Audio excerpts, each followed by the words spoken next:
Let me try. I would like to start today.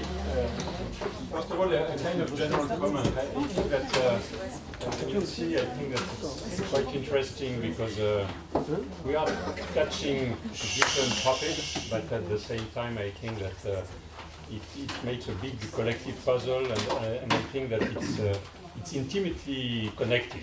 For instance, the lecture that Chaim was giving this morning, it's also very closely related to what I will be discussing in the next lecture. I will try to make the connection with it so that you have an idea of consistency of all that. I would like to start by a small parenthesis, an appendix to yesterday's lecture. Yesterday I told you about Shannon theorem, about communication. I would like just to give the general statement on Shannon theorem. As you may remember from yesterday, we derived it together by studying the random code ensemble of Shannon, and we derived it on one specific channel, which is the binary symmetric channel. I would just like to give you the general statement so that you have it, and it also gives you an exercise, which is basically take the derivation that we did yesterday for the BSC and generalize it to an arbitrary channel. And then you will find the following result, and it will give me the opportunity to introduce a few basic notions of information theory. So imagine that you have a random variable x. It takes value small x with a probability p of x. The entropy is h equals minus sum over x, p of x, log p of x. It has very nice properties that I will not list here, but it's basically the log of the number of possible output when you draw the random variable from this law p of x. I would like to define a conditional entropy.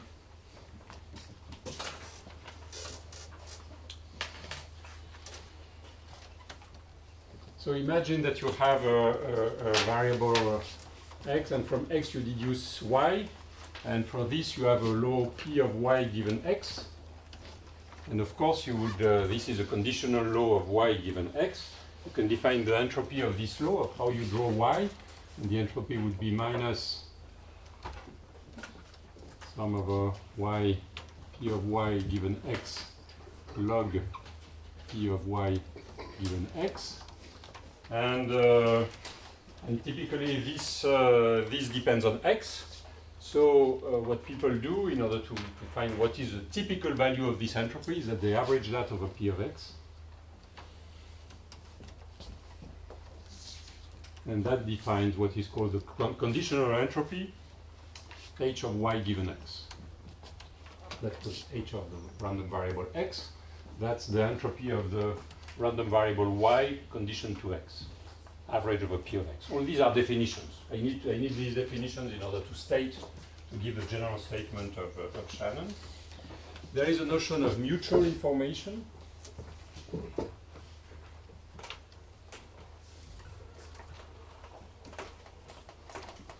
So sorry, I told you the intuitive meaning. The intuitive meaning is this gives you a measure of the diversity of the number of results when you draw x.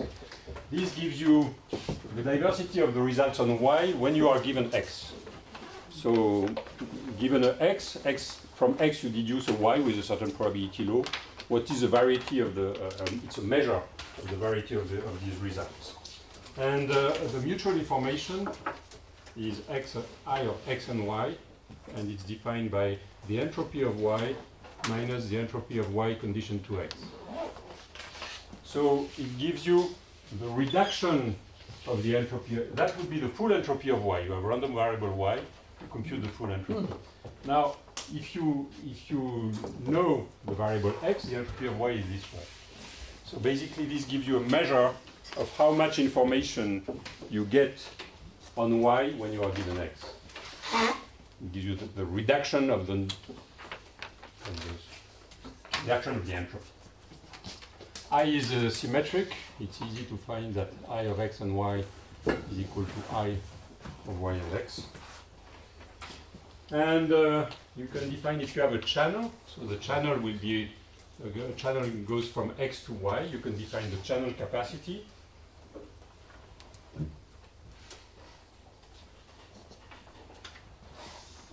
And the channel capacity is C, which is the max of a P of X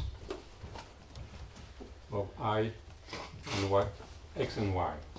So this will tell you, imagine that you have a channel. What is a channel? A channel is a conditional probability, probability of the output given the input. So we saw the binary symmetric channel. It is, you take a bit and it is transferred, like the 0 becomes 0 is probability 1 minus P, or it becomes 1 with probability P. That's a possible channel. But there are many other ones. Maybe you have a bit here, it's 0, 1, and you get something which has a Gaussian on top of it, Gaussian noise. Okay, there are many, many possible channels. And given this probability distribution of y given x, you can compute the mutual information. And the channel capacity is the maximum of the mutual information when you optimize over the choice of the messages that you send, the P of x. So in some sense, it tells you you have a certain information between x and y, but this one you have to optimize because you will use the channel as best as possible. You will use the messages that you send, you draw them from an optimal P of x in the sense of the mutual information between input and output. Okay? Yes? In this definition, the P of y given x is given. Yes, all these are definitions, everything is given. You know P of x, you know P of y and given x. In the channel capacity definition, when you max over P of x, yes. P of y yes. given x. Yes. And you remember, because I told you yesterday the definition of the rate. The rate is that if you send, you have n bits. So you have 2 to the n possible words that you could send, but you send 2 to the L code words. You decide on your code book, and you have 2 to the L, and the rate is defined by R equal L divided by N. So basically, the Shannon theorem is simple. It tells you that you can communicate without error if R is less than C.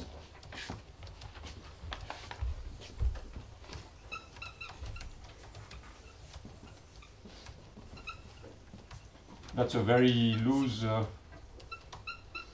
way of stating Shannon theorem, because all this is only asymptotic.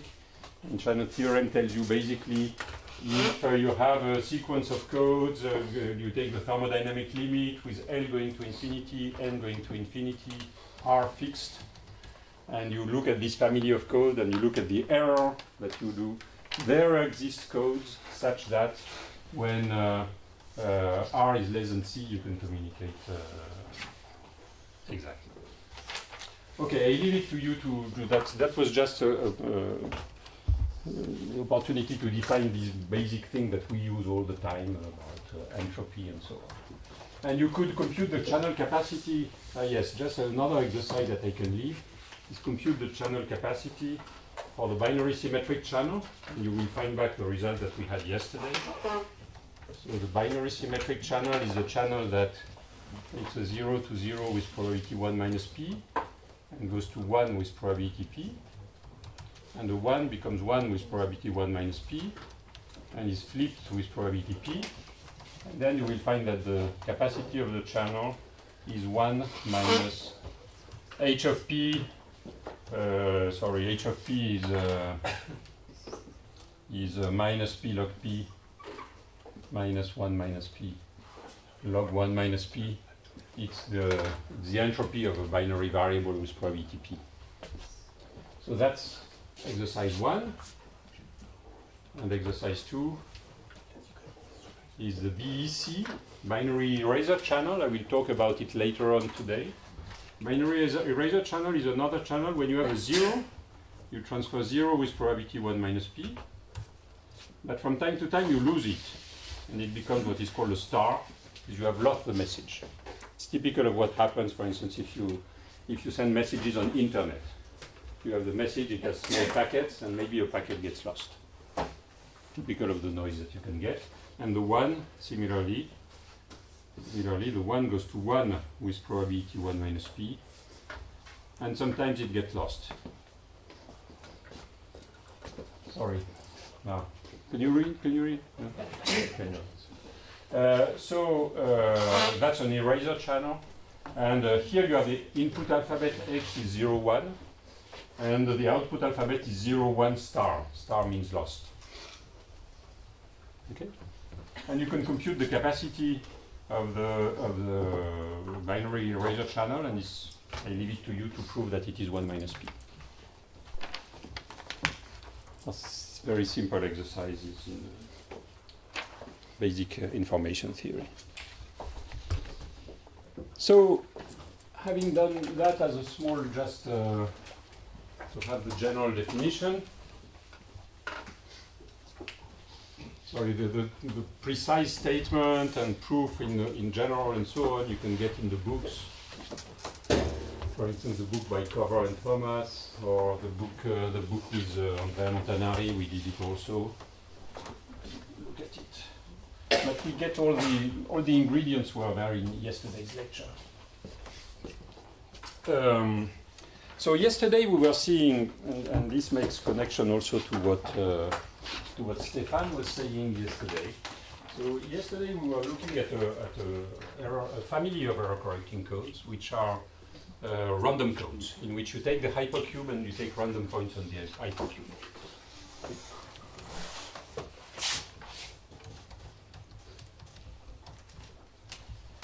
And that was completely structureless, and we showed yesterday that it is optimal. It gave us a very nice theorem, which is Shannon theorem. It told us how much information we can transmit on a channel. But it turned out that there was a big problem with this code.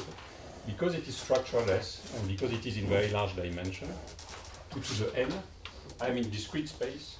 Stefan was talking about things that come in R to the d. So he uses d, I use n. He has real variables, I have binary variables. Nevertheless, there is something which is exactly the same, which is the curse of dimensionality. Searching a very large dimensional space, whether it is a unit hypercube or whether it is R to the d, if the data is structureless, it's totally hopeless.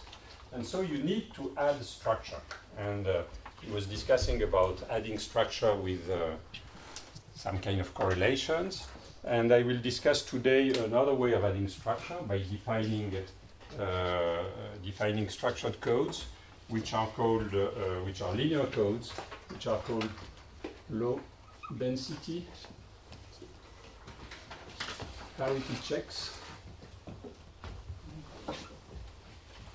codes, LDPC codes. So this is a way of designing my code book with structure. And it will be interesting that by designing a code book with structure, I will lose something in the sense that I will not be exactly Shannon optimal. I will have a capacity of my code of decoding which is lower than the Shannon threshold, but I will gain something in the sense that I can devise algorithms to decode. And these algorithms can be very, very useful. And in fact, I will show you later on this algorithm, and it will give me all the introduction to what is called belief propagation in the cavity method. So I will take this LDPC code as one example on which I work out in some detail all the construction of the belief propagation mean field equations and the cavity. So what are LDPC codes? LDPC codes are what is called linear codes. So I always have xi which belong to 0, 1. And I will use as a structure, I will decide that and I have I which goes from 1 to n. So I am in a large dimensional space. I have 2 to the n points. Among these 2 to the n points, I would like to choose 2 to the L code words.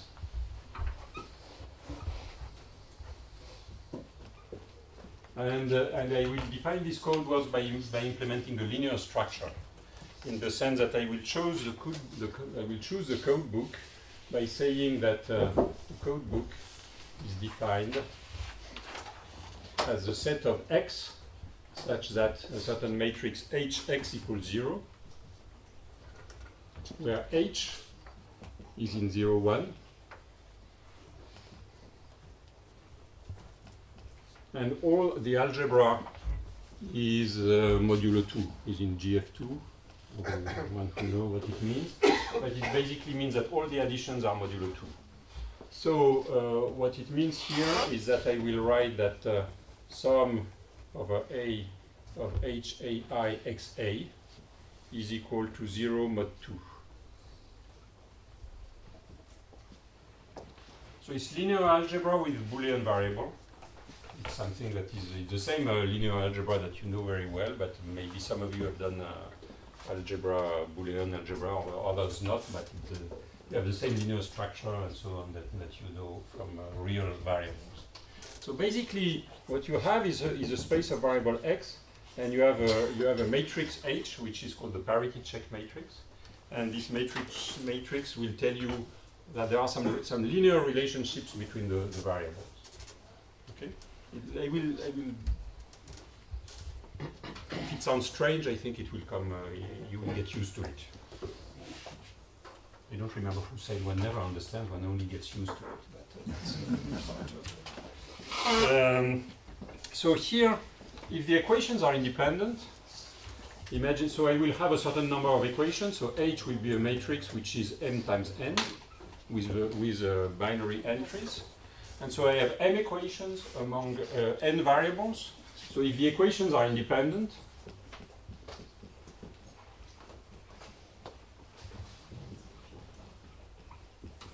then it means that I have L equal n minus m independent variables.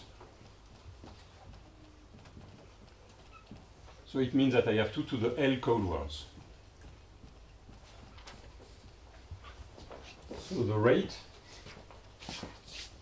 of this code will be L divided by n, which is 1 minus m divided by n. M is the number of equations, n is the number of variables.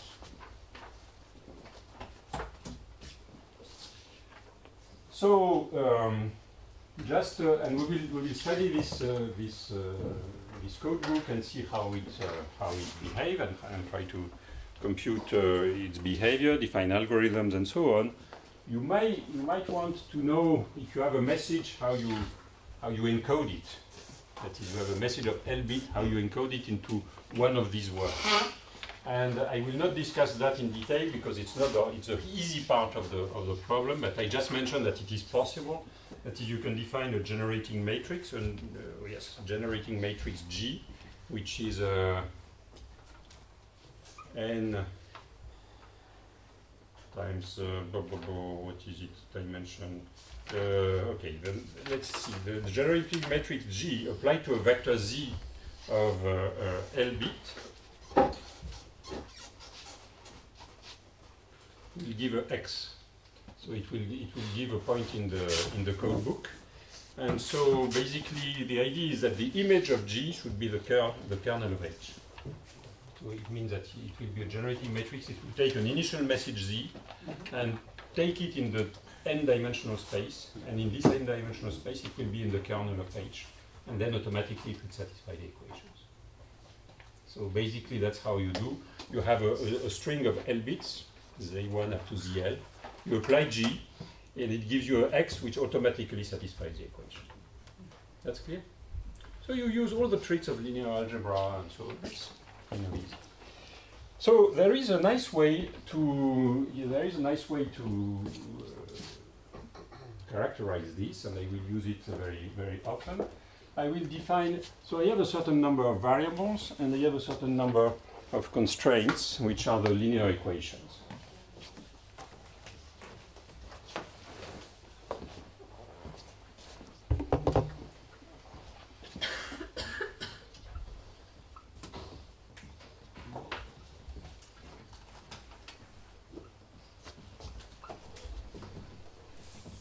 Variables, I will denote them by I, J, and so on, and the constraints by A, B, etc. Okay? And basically, we see that the matrix HAI, it has a certain number of entries which are 1 and others which are 0. So this matrix, it will tell you that some variables are included in the equations and others are not. So I will call dA, which is a set of variable I, such that HAI is equal to 1. It's the neighborhood of H. And basically I can represent, and I think it's the best way to understand all that, much better than the equations in some sense. There is a graphical representation of that, which is you have the variables,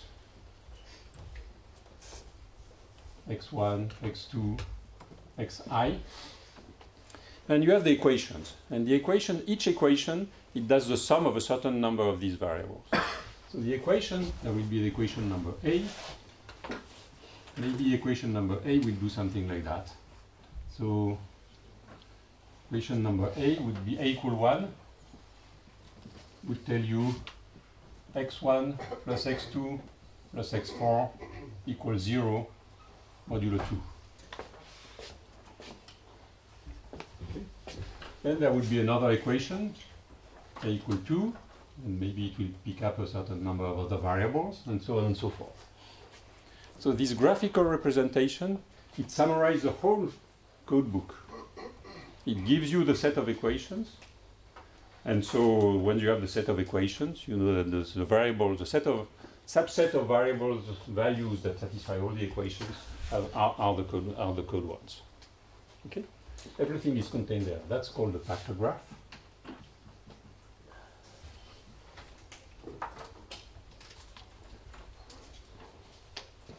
And in LDPC codes, we will use some specific form of the factor graph. And this specific form will have low density. It is there in the title.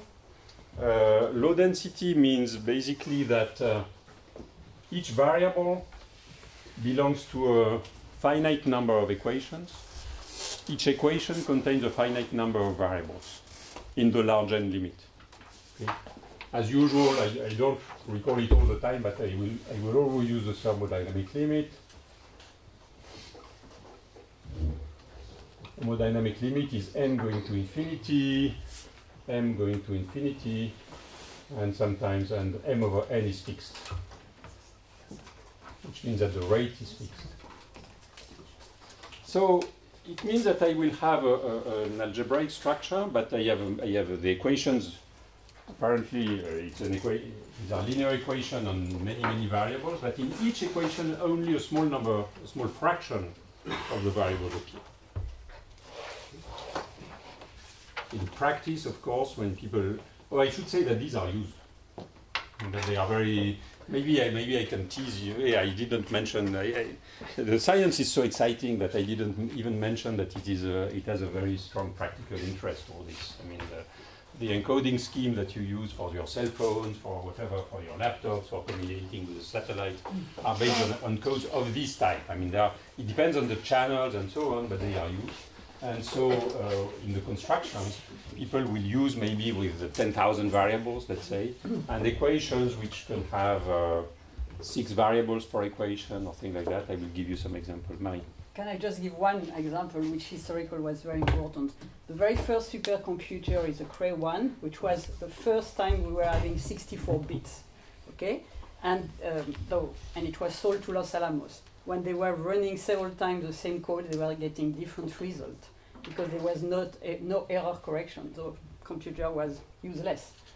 Then Seymour Cray understood he has to do something, though he built something called SecDed, which is exactly the same kind of thing, which is single error correction, double error detection.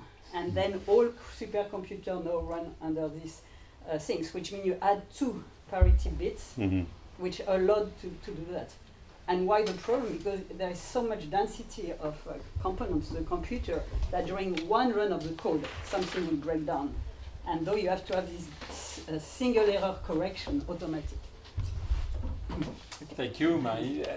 Yes, among the applications, each time you memorize something on your computer, there is an error correcting code. And we're in of course, the channel is not the same. The channel, when you write on the computer, it's a channel with very small number of errors.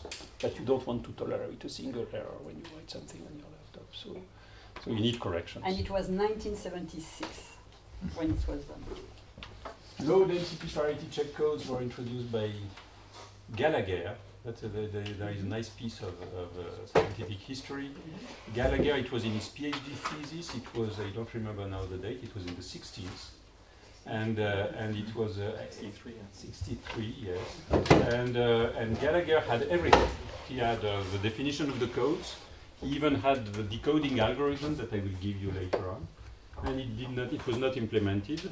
And it was only it came back under consideration, is now used in the last 10, 15 years, not more than that, because of again because of computer efficiency. I mean that at some point people realize that yes, it can be done because you have better computing power, and these equations you can really implement them, and it's not only an abstract construction. So let me define the low density factor graph. What we will do, and that's an important step, we will do again, and that is something that we learned. We learned that from Shannon yesterday, but it's very typical of what a statistical physicist would do. I think Shannon was a statistical physicist, of course. That is, instead of taking one code, you take an ensemble of code. So we will take an ensemble of low-density parity check codes, and there are several possible ensembles. On the blackboard, I will not do the full thing, but I will mostly apply it to the case where we have random codes with fixed degrees.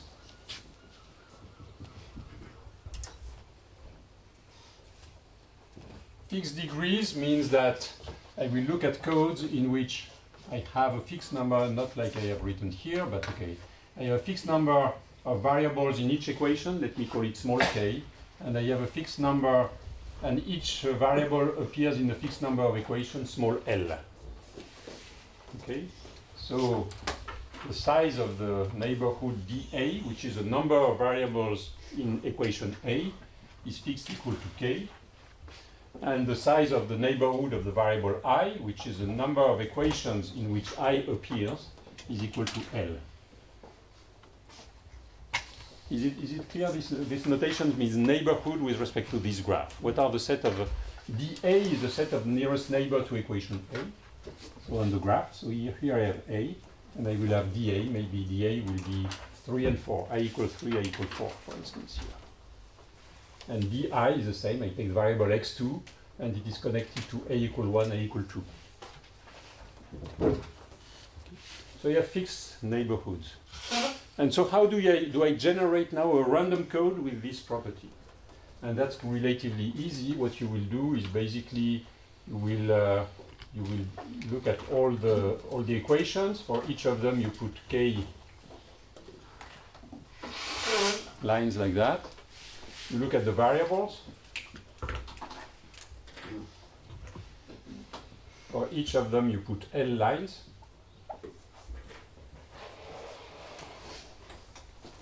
And then here, you put a big permutation.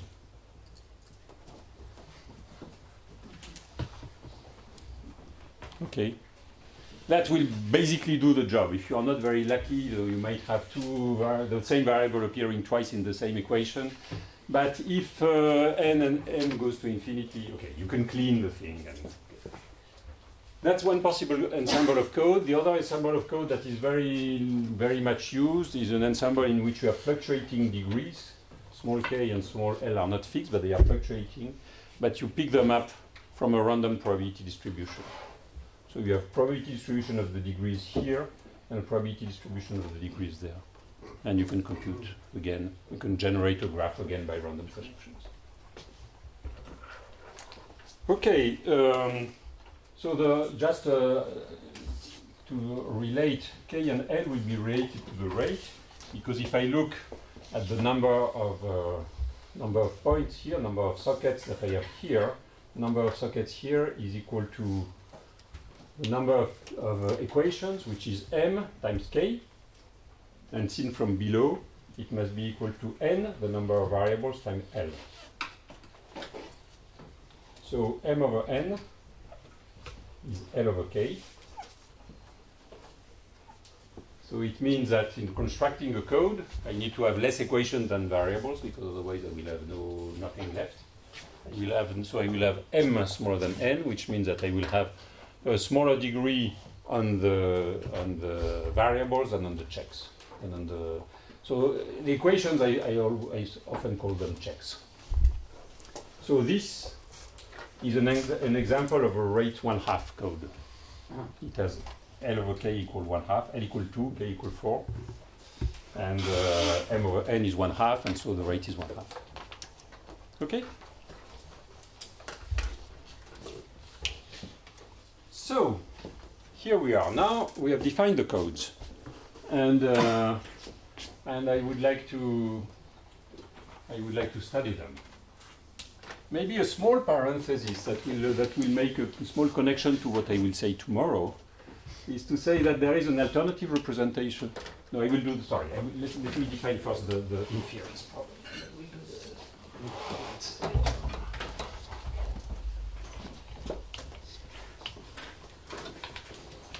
Okay, I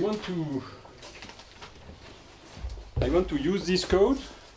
I will have a code word.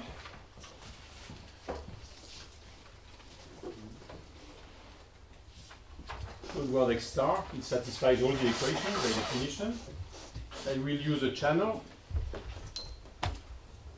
I generate y given x star. And I will suppose that the channel is what is called memoryless, that is, it alters every bit that I send independently of the others, which means that it is the probability of y given x star is the product over I of a certain probability, let us call it q, of yi given xi star. Each bit is sent and altered. And q, we have examples of q. Q could be BSC, BEC, Gaussian noise, whatever. And then I receive a y, and I want to infer. My inference problem is to find x star. And I am a Bayesian, and that's Chaim to give me this. I like it, so I'm happy being a Bayesian. And so I will define the posterior probability, and so I will use a P of x. P of x will be the product of two terms. One term which is the channel,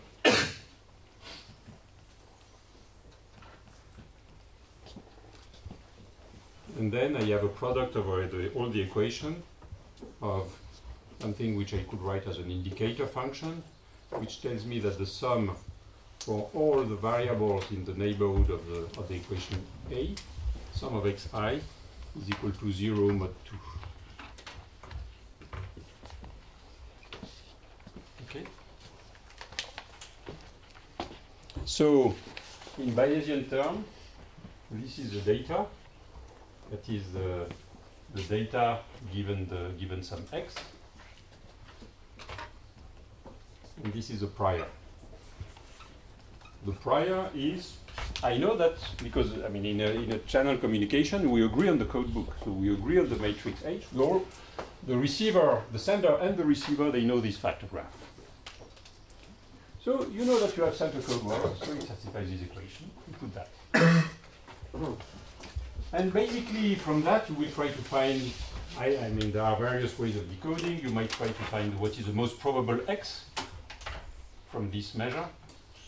Or you might find, you would like maybe to find what is the measure, what is the marginal distribution of xi, and try to find what is the most probable value of xi, and use that as a sequence.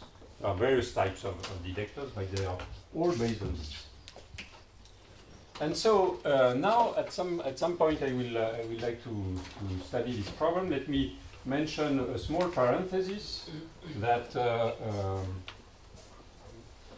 you could also rephrase this problem if you grew up in statistical physics. A few of you have done that. you could say that instead of using 0, 1 variable, you like to use Ising spins. Do you have a question? You have H, AI in the prior expression. Yeah, it's the same here. It's encoded in this. I say here I pick up only the I which are in the neighborhood of A. The neighborhood of A is the one are the points I such that HAI is equal to 1. Okay. So instead of using xi, which is 0, 1, maybe you would like to use spins. And so I could use spins. If I use spins, I could say that Si is 1 minus 2xi. So it will go to Si, which belongs to plus or minus 1. So I have Ising spins. And then this prior here will become, because it's a function of binary spins, I can always say that it is a function of the type e to the HISI. HI will be a certain function of the y that you have received. And this, it will tell you that product over I, product of the spins Si in the neighborhood of A is equal to plus 1. The sum of the xi, the Boolean sum of the xi becomes the product of the spins. So it will be the measure that I would like to study will be a measure on spins with some measure due to the data, local measure on each spin, and some constraints. And the constraints are multi-spin interactions.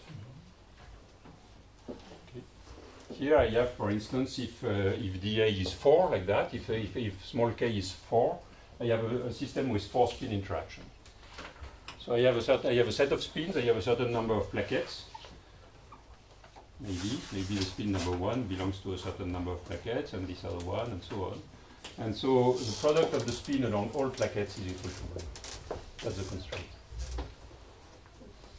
Of course, if you do that, you could also relax this constraint and say that instead of that, you would say it is e to the minus beta product of I of Si, something like that.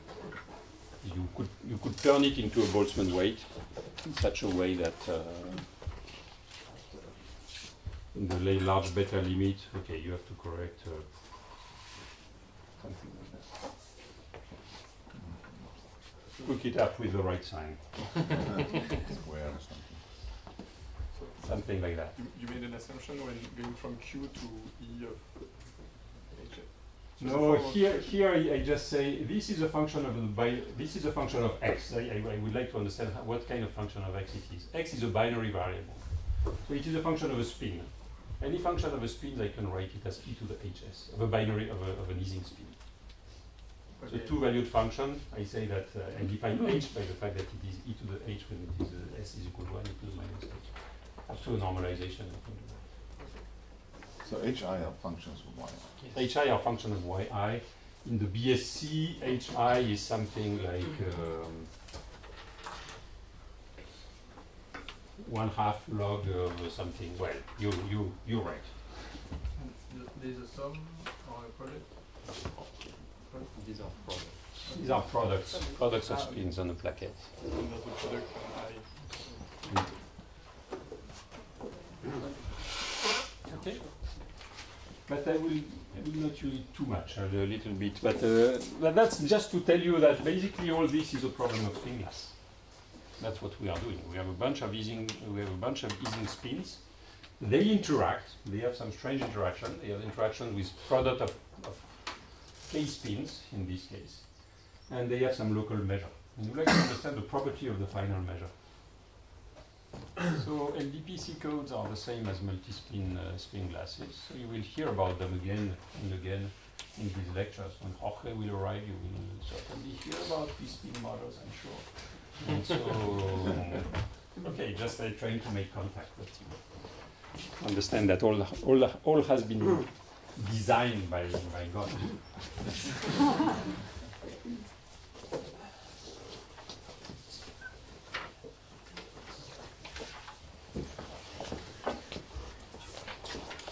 Okay. I will now. I have an important piece of have an important piece of lecture now, which is to derive the mean field equation for this problem. And I will do it in a slightly more general way, because what we will derive now are called belief propagation equations, and they can be used in many other contexts.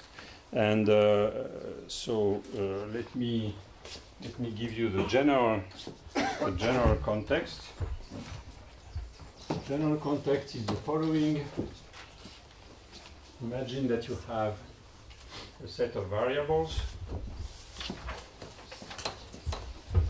What I intend to do is to derive for you in general the belief propagation equation, and then I will come back to the specific case of the LDPC codes. So in general, I can have a certain number of variables, x, which are x1 and xn. And imagine that I have a probability measure, p of x, which is equal to a normalization constant. Let me write it. I call it z as usual. And it's a product over a of psi a of x in date. So this is so I have a certain number of constraints. We usually call them constraints, psi a. And for each constraint, there are a certain number of variables that belong to this constraint, and there is a certain weight, psi a. So for instance, in my case, I had these constraints, a equal 1, a equal 2, and I had also the factors coming from the y that has arrived. For instance, on x4, I had a q of yi given xi, and that puts a certain constraint on xi.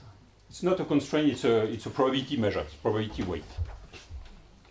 So the real factor graph is the factor graph in general for a constraint satisfaction problem. It's a graphical model, that's called a graphical model. You have a set of factors labeled A, and a set of variables labeled xi, and you have this structure. Okay. So this is one example. And in this case, I should add some constraints which are due to what you have received as a message.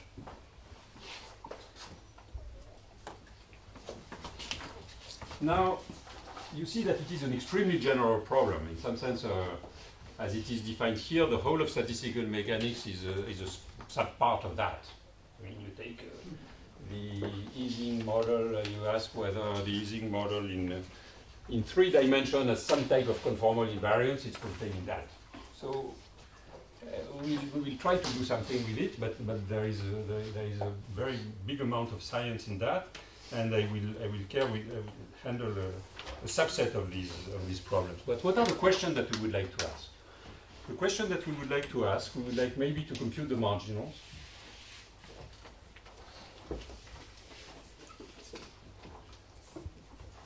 So the marginal will be mu of xi.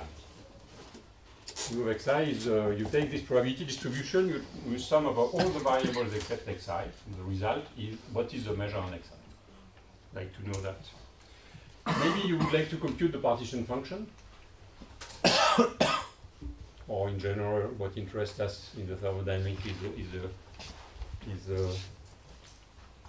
what we call free entropy density, the log of the partition function divided by n. You might want to compute correlations.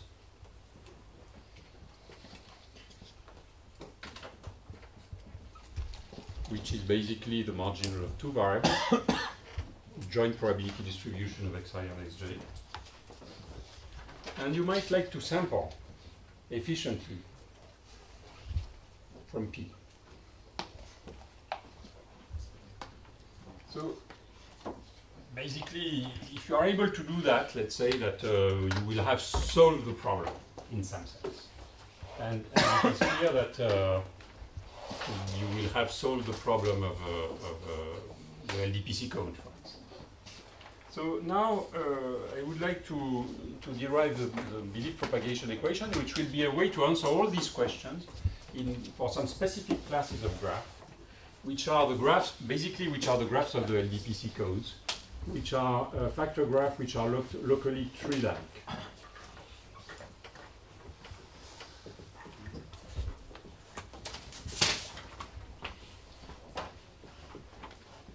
Imagine that I look at the factor graph of this guy, and I start from constraint A equal 1. And I have maybe 4 neighbors. I have this variable, this variable, this variable. Now I look, this variable, what are the other constraints to which it belongs? It belongs maybe, let me say that it has degree 3. Okay, so it will belong to some other constraints. Typically, if I have devised a graph with this way here, it's a random graph. Typically, the points that are generated here, the constraints that are drawn here, are different from this one. The probability that I pick up twice this origin one is over 1 over n. It's a random choice each time. So I had a first shell with L variable. I have a second shell with L times K checks, and I can grow my graph like that. Here I will have 3 more variables, and so on and so forth. Sorry, it should be L minus 1 times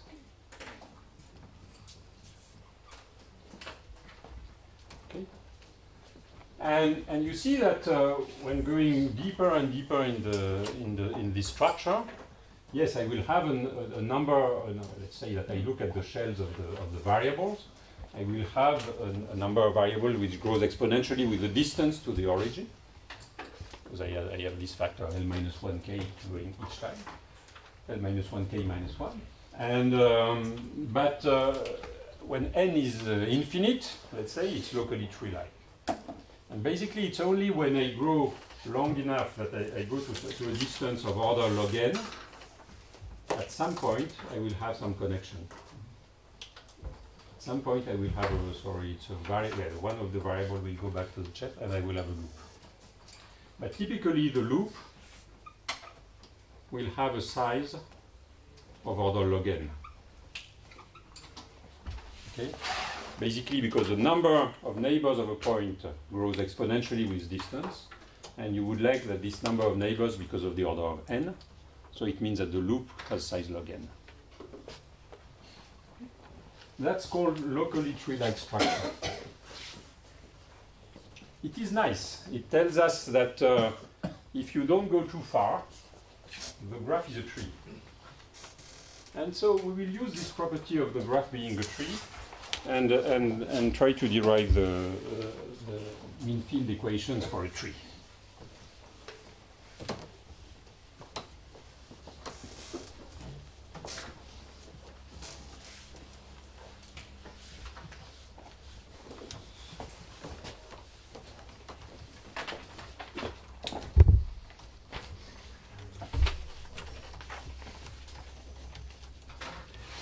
So, these are the BP equations. Let me take a small part of the graph, and I will use, let me be careful with the notations. I have a check which is called A. It has a certain number of neighbors. One of the neighbors is a variable that I call J. And here J is connected to 2 other checks. One of them, this was A, this is B, this is C, that is J, and here I have K and L, and here I have a certain number of variables that I don't give their name. Okay, this is a small part of the graph. And what I will define 2 objects. Oh, I need colors for that. I will define 2 objects. I will define the first object, which is what is the probability distribution of J in the absence of A. That is, imagine that I disconnect this constraint from J. And so then I will look at this part of the graph in some sense. I cut this one.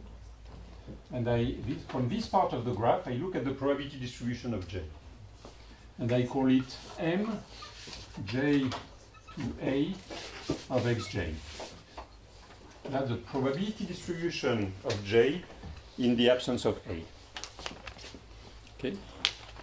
And then I have another definition that I need, which would be, imagine now that J has disconnect everybody except B. And so I will have only this part here.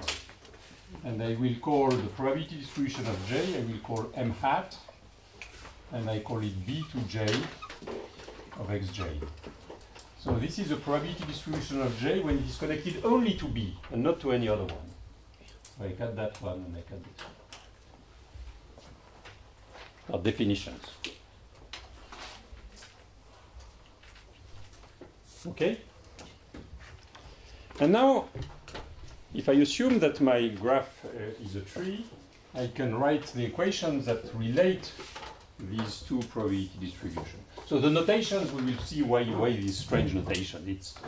It's M, it has a couple of indices, J and A, and M hat has a couple of indices, but it's interesting to see it as a message that is sent from J to A, and this one as a message that is sent from B to J. The message that is sent from B to J is basically, this is your probability distribution according to me, the check number B. I don't care about all the other ones. I think that your distribution should be this.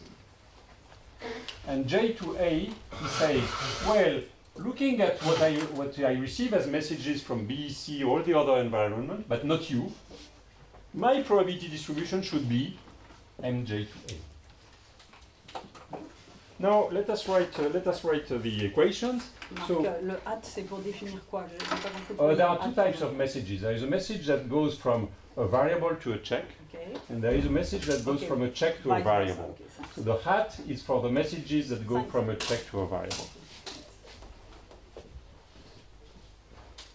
So in terms of messages, I will have here, I will have the M, J to A, and here I will have the M hat, which goes from B to J. So the M that goes from J to A, it was saying, what is my probability distribution if A is absent? Well, that's easy. I look at all what I receive from all the other ones. So it will be just M hat from B to J times M hat from C to J. That's the first equation. Sorry, I should write always up to a normalization constant. I mean, these are probability distribution. So for each of these things is normalized. So it means that sum of xj of a message function of xj is equal to 1. And here I take the product of two probability distribution. I should normalize it. And the normalization, I don't write it explicitly. I could, but it would make the thing a bit heavy. So I use this symbol here to say there is a normalization constant that must be. Now, what is the second equation? The second equation in this case, let us see what is the message that is sent from B to J. So it gives me what is the probability distribution of xj according to the check B. Well, the check B, what it knows the message that it received from up there. And from that, it will have to make a small computation. So it will just look at what is the message that he receives. So it will receive a message that is a message received from K to B, and it's a message on xk. That's the probability distribution on xk due to the external world. Then he looks at the probability distribution on xl, and that's M L to B of xl due to the external world. And now he has to implement his own constraint, which is a constraint of the guy number B. And this constraint, it is called psi b, and it's a function of xj, xj, xk, xl. And then he will do the sum of xj, xk, and xl.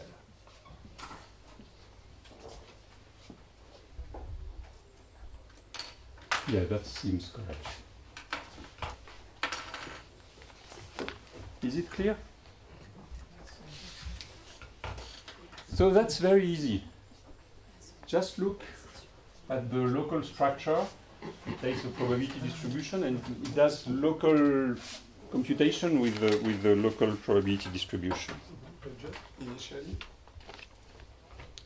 in the factor graph, I mean, all the messages were going in. I don't remember which are the checks and but there was no directionality in the equation of h times x was equal to 0 mod 2. Yes.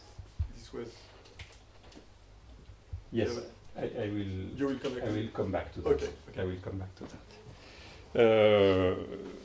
First of all, you can, well, no, I can comment right now. Now I have a system of messages, and the messages, they live on the edges of the factor graph. And there are messages sent from the variable to the check, and messages sent from the variable from the check to the variable. So on each edge of the graph, there are two messages. And now you can ask, what do I do with that? I mean, I have a number of messages. These messages are probability distribution on the variables. They live on each edge of the graph. It gives me then I have a number of equations, and I can try to solve that. Okay. The first thing that I would like you to do, but I will not do it for you, but is to prove that if you have a graphical model which is a tree,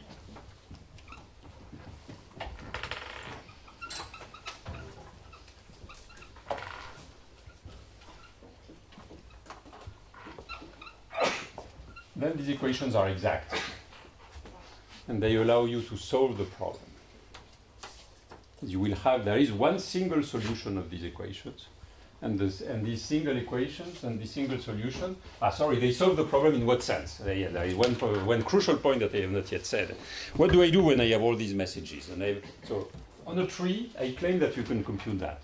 For instance, you can initialize, one way of initializing that, and this I can write now some time evolution equation.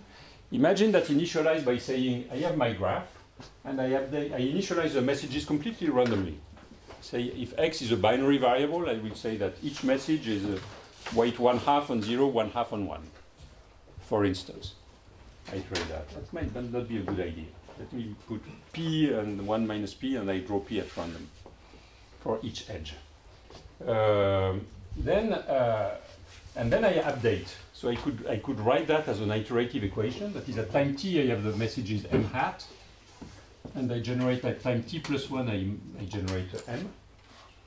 And then from the m at time t plus 1, I generate the m hat at time t plus 1. That would be one way of iterating these equations.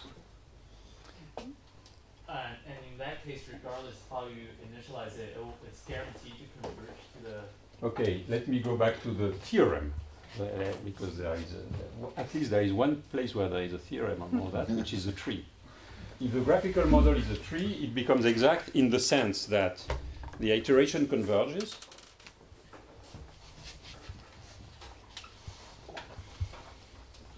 Actually, you can even prove, and that's very easy, you can prove that it converges in a number of iterations, which is the diameter of the tree.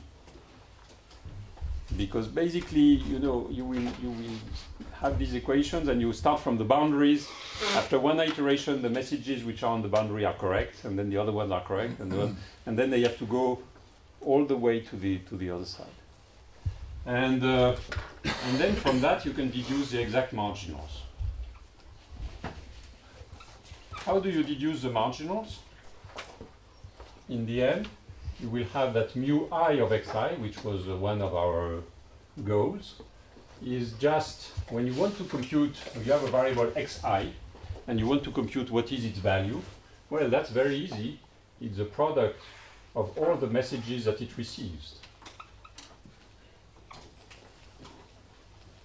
So you look at the variable I, it receives some messages from the various checks around it.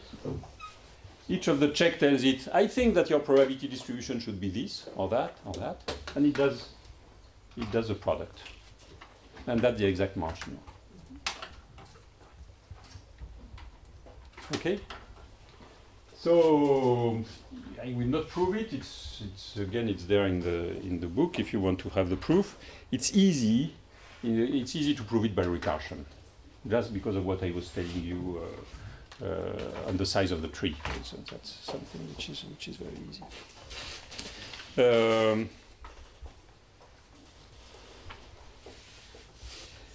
So here you have a way to compute exactly the marginals, and from that you can also compute correlation functions. Computing correlation functions is not very complicated. One thing that you could do is to say that in your graph, if you want to compute the correlation between this variable I and the variable j, which is here, Well, you could at some point you could decide that I put a constraint on I. And I say that xi is equal to 0, and I compute the marginal on j.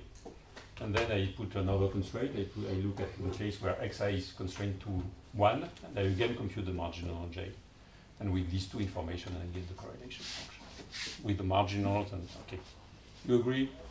I don't do it. But no, but that's very easy because putting a constraint on I is just adding an extra factor node, and it does not ruin the local tree-like property. So you can do it. Let me see how to explain how we can do from that the last piece, which is compute the partition function. That's a bit harder, but I will give the result at least.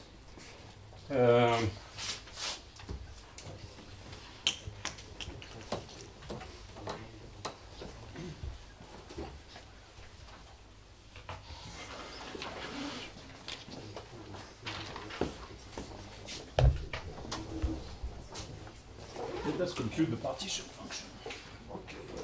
For the free energy. For that, I need some properties of the trees. Imagine I have written just a small example, and I will basically leave everything as an exercise. But okay.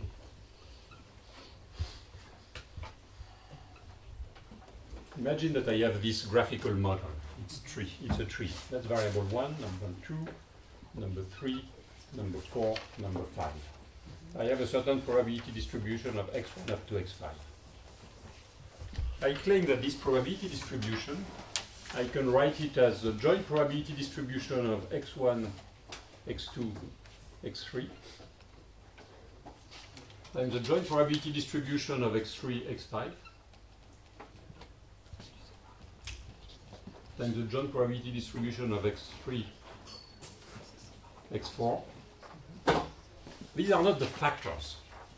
These are the exact marginals. That's the exact three-body probability distribution. So P of x1, x2, x3 is defined as the sum of x4 and x5 of the total P that I had here.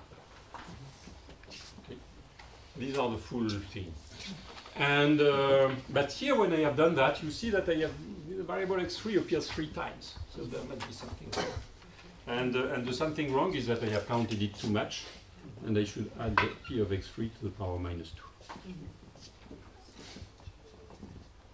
This, okay, now turn this into a general statement for a general tree, and the notation is weird, but the intuition is very clear.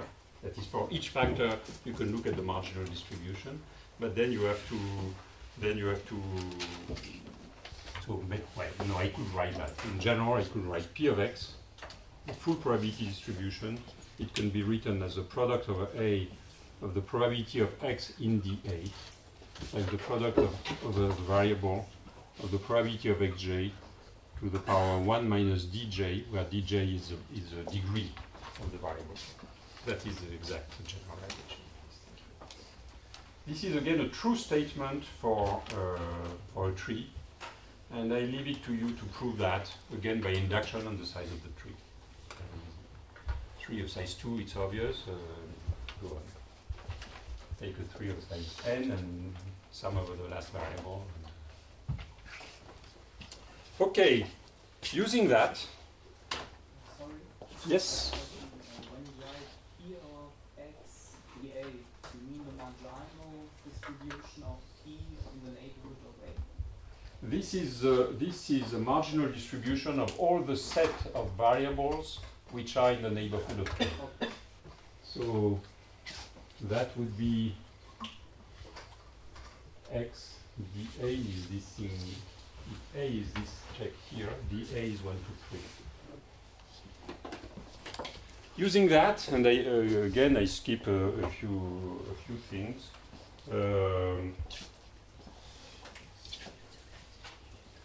There is a way to write the full free energy, free entropy log z. And I write it like that in a graphical way. It's a sum of all the factors of the factor graph, and you have to write. You compute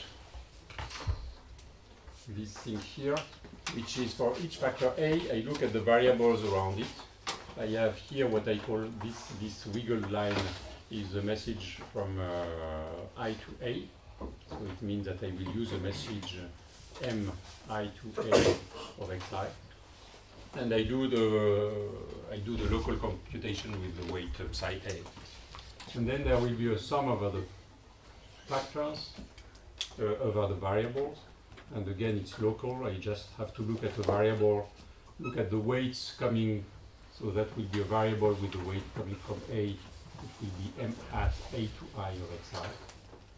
And then I have to subtract what I have counted twice, which is the sum over A of j of an interaction between the variable and the check.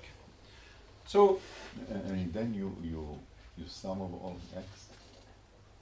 Yes. Okay, I understand that. I understand that I have to write it, but okay. let me try. Let me try to write it. It's sum over A of sum for all the variables in dA, psi A of x dA, product in A in dA, mi to A of xi. That's this factor here. And this guy here should be plus the sum over I of the sum over xi of the product for A in di m hat A to I of xi. And then I have minus the sum over A and I, the sum over xi of m hat A to I of xi, m I to A of xi. I hope it's correct. Check it, because I did not write it here, but I can check it for you. I will tell you. That's what I remember, at least. I think it should be close to correct. Exercise, correct the mistakes. Yeah, error correcting. Error correcting. Yes, error correction. Okay, so it means that on a tree we have solved all problems. First of all, you have to understand that even on a tree it was not so trivial, in the sense that I have n variables. A priori, computing a margin, computing z, everything, it's an exponential problem. I have 2 to the n summations to do, 2 to the n configuration of the variables. Instead of that, I have turned that into a simple set of messages, 2 messages on each edge. I iterate it a number of times, which is just the size of the graph. And after that, I can do local computations, and I get the full partition function, I get all the marginals, I get all the correlations. And sampling, once you have all that, sampling is easy. Just on the iteration before, is that important to have the t plus 1 on the right-hand side of the second equation? You could No, you could do whatever. You could say that this is t plus 2 if you want, because I mean it depends. just start with the Here I have decided that at each step I generate, at each time step I generate a new set of m and m hat. I could say that between t and, at even times I update m hat, at odd times I update n. I mean it's just bookkeeping of the time indices. okay. Now, Mark, a way to check is to take the derivative of that with respect to messages, and then one should find That the message exercise. passing. yes, that's the beta free entropy, and actually you are absolutely right. Thank you for pointing it out. From this, you could take the functional derivative of this expression with respect to the messages, and you will find back the Belief propagation equations, which is this. Sorry, I did not say that this is a Belief propagation equation.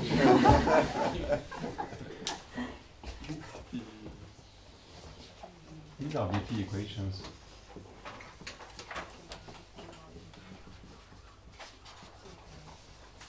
Mark, is there a difference between belief propagation and message passing? Belief propagation is one aspect of message passing. You can have other aspects of message passing. For instance, if you take there is a simplification that occurs if you take problems which are zero temperature, which are purely constraint satisfaction problems, in which psi A is 0 or 1, only pure local constraint. Then you can write, instead of following the probability distribution, you can say the constraint is satisfied or is not satisfied. So you will have simplified messages. That's what we will see very soon, actually. And that's another type of message. And that's a kind of general way to use it. By the way, if you want to go back to the factor graph with just the constraint, the binary, the Boolean constraint, and the psi A, the original one. I will come. It's what you, okay. I will do it. I hope. Well, maybe not. I'll try. Now the thing that people do is that they are bold. That is, there is a theorem for trees, and then you could say, well, if I have a graph which is not exactly a tree, but it is locally tree-like, well, morally, it means that at any finite depth, it is a tree. So these equations, they are likely to be correct. And so I can try to use them. When is it correct or when isn't it correct to use them? I have erased my graph that I had before.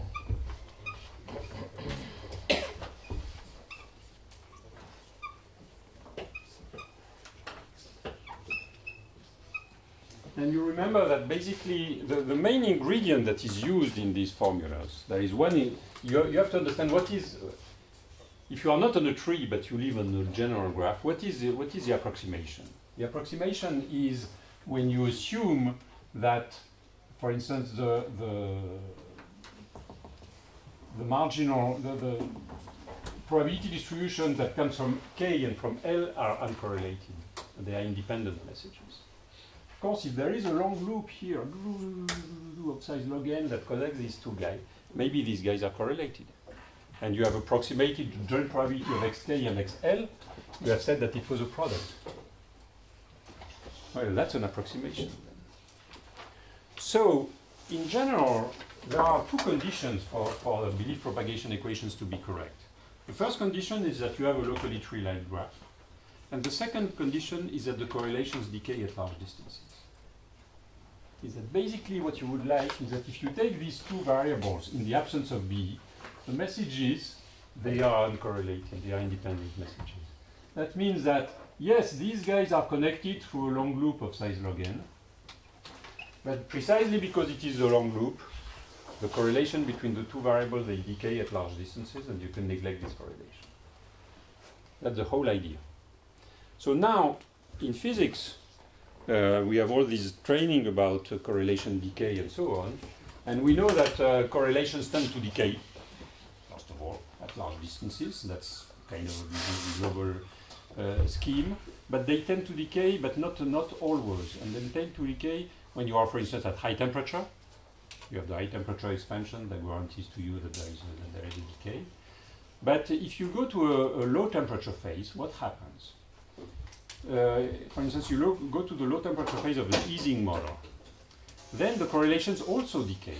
You know that if you are in a magnetized phase in the Ising model, for instance, in the plus phase of the Ising model, the fluctuations here and the fluctuations there, they decay. If you are not right at the critical point, correlations decay.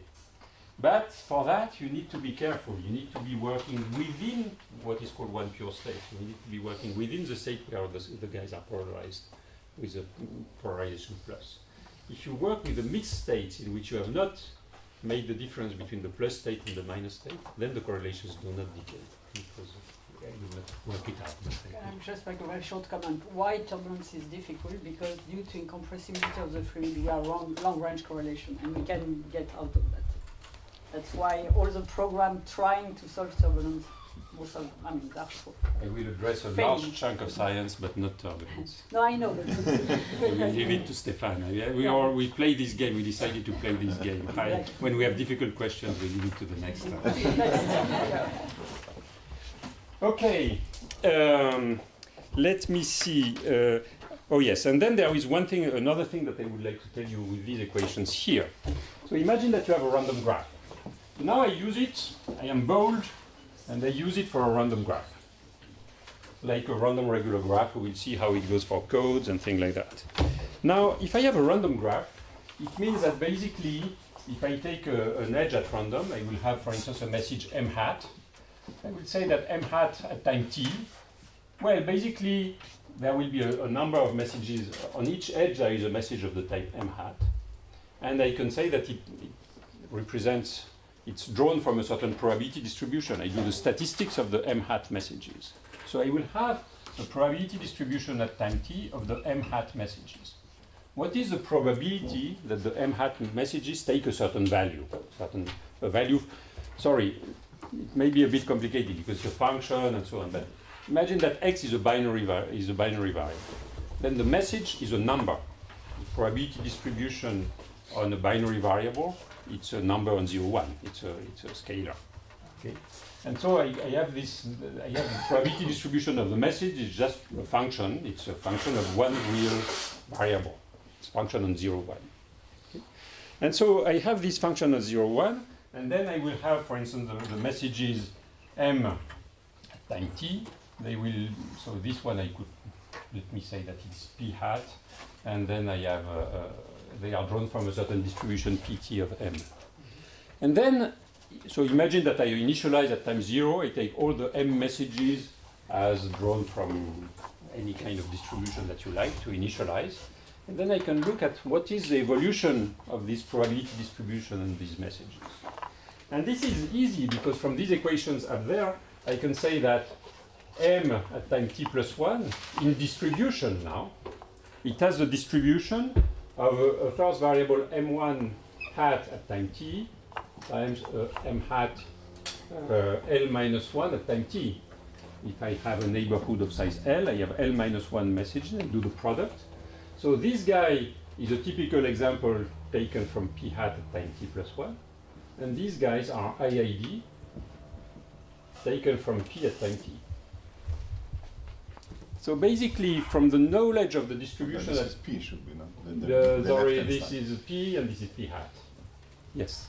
So from the knowledge of p hat at time t, I can sample p at time t plus 1.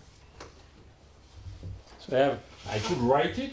In fact, in papers, we write it as a functional relation that tells you, knowing p hat at time t, what is the distribution p at time t plus 1. You have this mapping. And the same thing, knowing the p at time t plus 1, you will get the p hat at time t plus 1 from the second equation. Okay? And you can analyze the evolution of this distribution, pt, p hat, t, and see if they reach a fixed point. That is called the cavity method.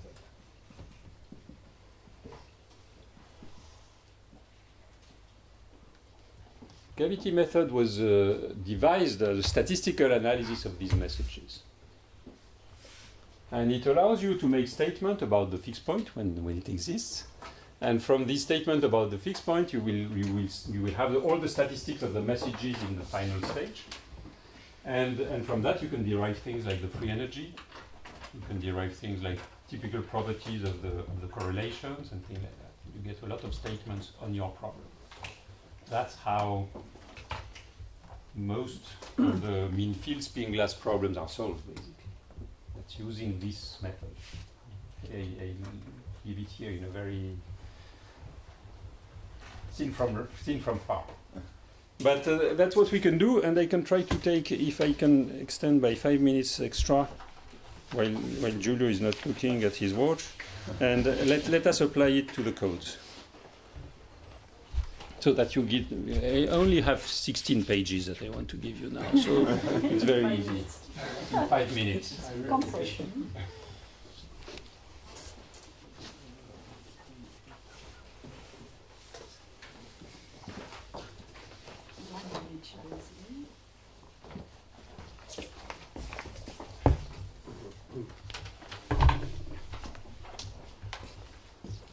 Okay, let us apply it to codes. So in codes, you can write these equations. So I look at the LDPC codes. I have a message from the variable j to a, depending on xj, and it is a product of q of yj given xj. That was my channel. And the product for b is dj, but except a, of m hat b to j of xj. And I have m hat a to I of xi, which is equal to, now I have to look at all the incoming messages. It's a product for j in dA except I of xj. And I need to put the check. The check tells me that xi plus all the other variables in dA are 0 modulo 2.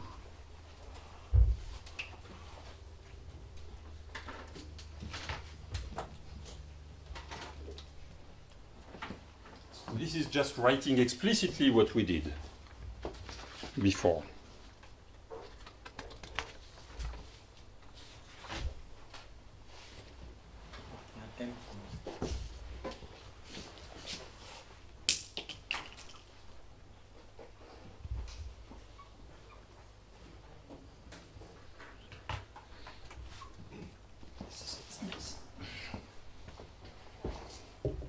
Okay. Now let me write it for the. I would like to write it on one simple case, which is a binary eraser channel. So I will leave it to you to write it for the binary symmetric channel. It's also possible, but it becomes a little bit complicated. And it turns out that binary eraser channel is one case in which you can do everything on the blackboard if you have 5 hours in front of you. So I will do it in 5 minutes, and that's very easy. Let us remind what is a binary eraser channel. If the sent bit was x equals 0, the probability that yj equal to 0 is 1 minus p, and the probability that yj equals star, lost packet, lost message, is equal to p. That was the definition of, and it's symmetric by 0 going to 1.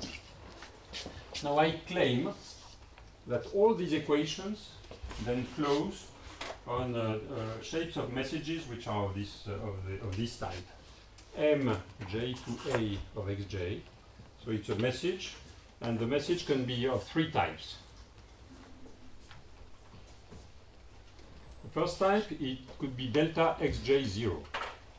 It means I am 0. Well, that will happen typically in the case where there is no erasure. If the signal yj is 0, well, you are sure that xj is 0. There is no way that xj equal 1 could give you yj equal 0. xj equal 1 would have given you a star, not a 0. So there are a number of certainties. That's the thing which is nice in binary eraser channel. Some of the information is erased, but the other one is sure. So that is possible. Of course, it can also be symmetrically. It could be delta xj1, I am 1. And it could be just 1/2, delta xj0, delta xj1. And that's when I don't know. I don't know what I am. That would happen, for instance, in the case where you have, of course, for this you need to have received a star. And you need to have that the information coming from the neighbors is not enough to tell you what you should do. Okay. The same thing for m hat. It can also be one of these 3 messages.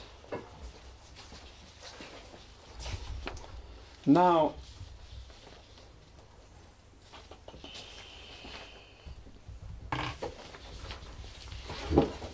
should I explain? Okay. Let me see in what case mj to a can be I don't know. mj to a is a product of this guy and these guys here. So in order for it to be I don't know, I need first of all I need that y is a star. And I need that all incoming messages are also stars, are also I don't know. If at least one of them is sure of what is the result, then xj will be fixed. So the only case mj to a of xj is, let me call that a star message, but that I will call a star message. That's a 0, That's a 1 and that's a star message. The only case where this is a star is when yj is a star and all the incoming messages m hat b to j say I don't know. Okay? Now let me look at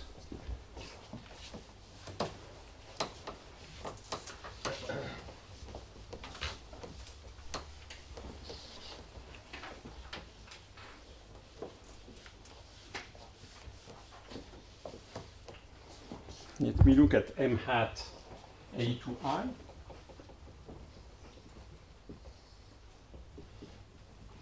It is a star. When can it be a star? It is a star when it is not fixed by the equation. The case where it is not fixed by the equation is when at least one of the other variables, xj, is not fixed by the equation. So it is a star when at least one of the mj to a of xj, which appears in the second equation, is a star. Is it clear? If I have a parity check constraint. If there is one of the other variables that I don't know, well, the parity check will tell me nothing about the variable. If all the other variables are known, they are fixed by this, then xi will be fixed by the equation. And now the nice thing is that it is very easy to write very easy to write the evolution equations, the cavity equations.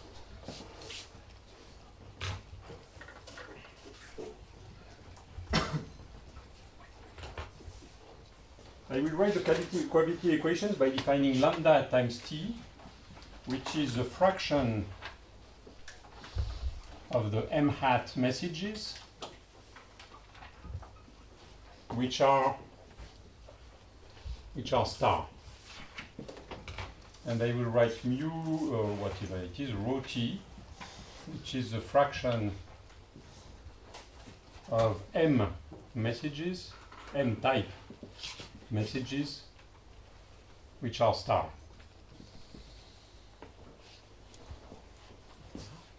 Okay? And now, okay, you use these two rules and you write the recursion relation. So you say, in order for m hat message to be a star, so lambda t, I have to look when the m hat messages is a star. It is a star when at least one of the m messages is a star. So the probability is 1 minus the probability that all the m messages are a star. It's 1 minus rho t to the power, what is it? L minus 1, I think. K minus 1. K minus 1. And rho at time t plus 1 is a fraction of m messages which are a star. And the m message is a star only if everybody is a star. So that happens with a probability p. That's for the y being a star, that's a probability p. And all the other messages being a star, it comes out with a probability lambda at time t. Is it t or t plus 1? I don't know. I think it was t to a power L minus 1. These are the cavity equations. It tells me the statistics of the messages. This is, I do it on the blackboard on BEC because you see BEC is very simple because the messages take only 3 types. And so you can do the statistics of the messages just by hand. If you take the BSC, a message is a local field, a local random field, let's say. And so the statistics, you have to look at the field distribution and do the statistics. It's doable, but it's more complicated, and you need to have at some point a computer to do it. Well, here I don't need a computer. I can write from that the update equation on rho.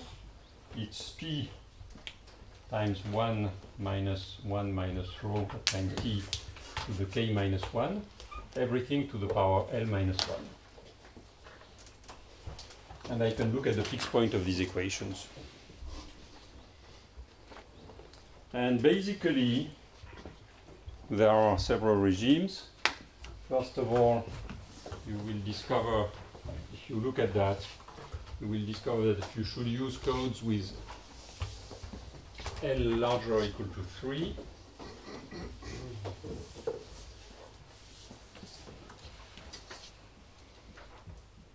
For some reason that I can discuss later on. And then you can look at the update equation. So that's f of rho t. And I can look at this update equation, f of rho. And there are two regimes. The update equations look something like that. And this is a diagonal. Okay. So that's the case where p is less than a certain critical threshold.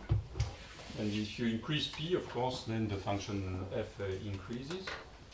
And you will find something that goes like this.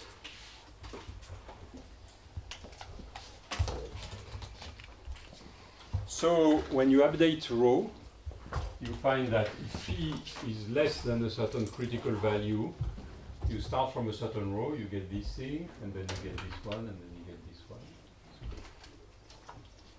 And you find, asymptotically, you find that rho at t equal infinity is 0.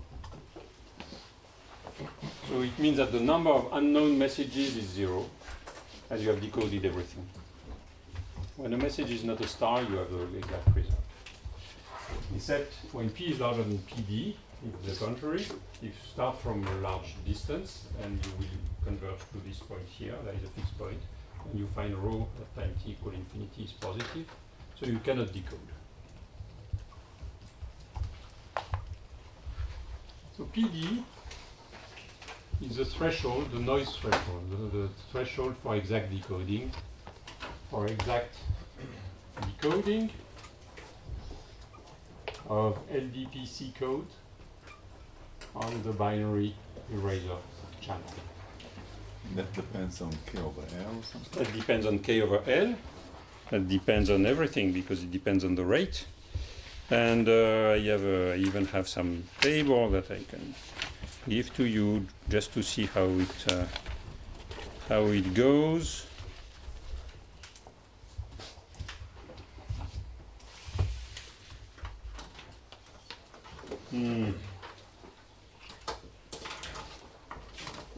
For instance, if I have a 6-3 channel, K equals 6, L equals 3, that's a rate 1/2.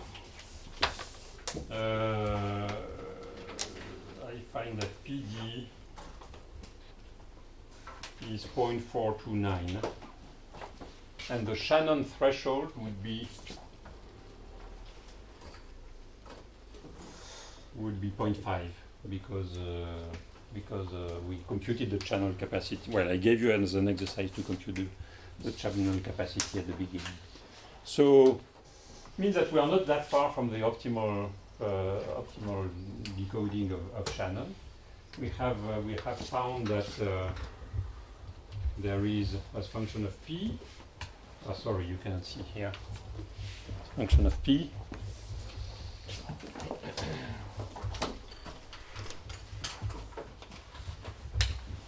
We had, sorry, as function of p, the probability of perfect decoding.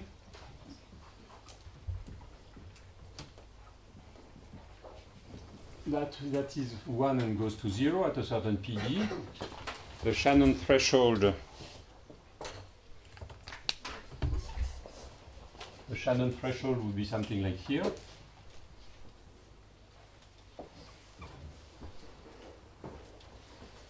So we have made a lot of improvement with respect to yesterday. Yesterday we had a very good threshold, actually the optimal one, but we have no algorithm able to work at any finite p. Now we have an algorithm that works that works very efficiently. I should say that it runs fast because it's only update on the edges of a graph, and after a few hundreds of iterations you get the result, so it's very fast. And it goes to 0.429, which is not very far from the Shannon threshold. It turns out that, in principle, if we were smart enough, the same code, the K equals 6, L equals 3 code, with infinite computing power, be able to go somewhere here at another condition which is called PC. But we don't have the algorithm for that. And the reason why we don't have the algorithm, it's related to the onset of glass phase and so on, and I will discuss it a little bit tomorrow. You mean polynomial algorithm? Yeah. Infinite computing power means if I have an exponential, if I have a computer that can run exponential, then I should be, then I would be able to do this. If I would sample my probability distribution right away by computing all the configurations and looking at the weight of each of them, I would reach this PC, which is about P. In this case, PC, and I can compute PC. PC is 4 points.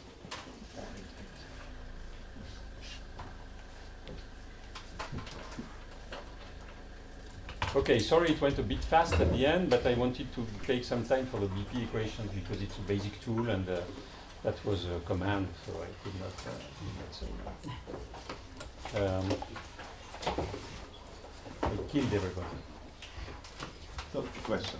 So, you talked about marginal, but now a perfect decoding means what? Okay. So perfect decoding means that, okay, there are two ways of decoding. There is a way of decoding is doing, you look at the probability, you look at the x that maximize the posterior probability. The whole x1 up to xn which has the maximum. And there is a bit decoding, and the bit decoding is the decoding that takes for each bit, look at the most probable value for its position. And here I was discussing basically the bit decoding. Questions? With the computer with infinite power, will not use the message passing? No. Message passing, we have done the computation. We did it together. Message passing is limited here. Yes, yes. We'll not go further. But it uses the same code book. It uses the same code book. It uses the same set of equations. It looks at my posterior probability distribution, the one that I had there, that I have erased. And it just computes for each of the 2 to the n configurations of the variables x, what is the value of the probability? Take the most probable one. Or it samples. Or if it came from, if the code book came from a tree. If the code book came from a tree, then this thing is just exact. It's the best possible. So PC will be PD equal to PC. Yeah. Ah, then PD would be equal to PC. Ah, for a tree, yes. Yes, because it's exact. But you cannot just extensively decode in a Shannon way, by just enumerating all the possibilities. Yes, that's what I call infinite computing power. But then you are at the Shannon threshold, no? No, because my code book now is structured. The Shannon threshold is the optimal code book, which is totally random. Here I have a linear space. I have a structure of linear subspace that I am using heavily. Okay, thank you.